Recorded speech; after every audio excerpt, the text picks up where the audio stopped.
ত্বক প্রচণ্ড পরিমাণে ড্রাই, ত্বকের মধ্যে কোনো গ্লো নেই, পুরো মুখে কালো দাগ আছে, কোরিয়ানদের মতো দাগহীন গ্লোয়িং স্কিন পেতে চাও, তাহলে বলবো ঝটপট করে আজকের রেমেডিটাকে দেখে নাও। এই রেমেডিটা বানানোর জন্য তোমাদেরকে প্রথমেই নিতে হবে 1 চামচ মতো চালের গুঁড়ো। চালের গুঁড়ো আমাদের ত্বককে খুব ভালোভাবে স্ক্রাবিং করতে সাহায্য করে।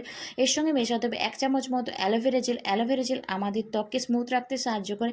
তার সঙ্গে তোমাদেরকে মেশাতে হবে 1 চামচ মতো নারকেল তেলের। এই পুরো সবকটা মিশ্রণকে তোমরা এখানে কাঁচা দুধ দিয়ে খুব ভালোভাবে মিশিয়ে দেবে। নারকেল তেল আমাদের ত্বকের চামড়াকে টান টান রাখতে সাহায্য করে, মুখের মধ্যে রিঙ্কেলস আসতে দেয় না, বয়সের ছাপ সহজে পড়ে না। আর কাঁচা দুধ আমাদের ত্বকের রঙকে উজ্জ্বল রাখতে সাহায্য করে, মুখের মধ্যে থাকা যে কোনো ধরনের কালো দাগছোপকে কিন্তু খুব সহজে দূর করে দেয়। তারপর এই মিশ্রণটাকে পুরো মুখে 5 থেকে 10 মিনিট হালকা হাতে ম্যাসাজ করে সেটাকে নর্মাল জল দিয়ে ধুয়ে নেয়। সপ্তাহে 2 থেকে 3 দিন তোমরা এই রেমেডিটাকে ব্যবহার করে দেখো, তোমাদের ত্বক থাকবে এমনিতে অনেক বেশি গ্লোয়িং, মুখের মধ্যে থাকা সমস্ত কালো দাগছোপ কিন্তু খুব সহজে দূর হয়ে যাবে। আরও নতুন ভিডিওর জন্য চ্যানেলটিকে অবশ্যই সাবস্ক্রাইব করে রেখো।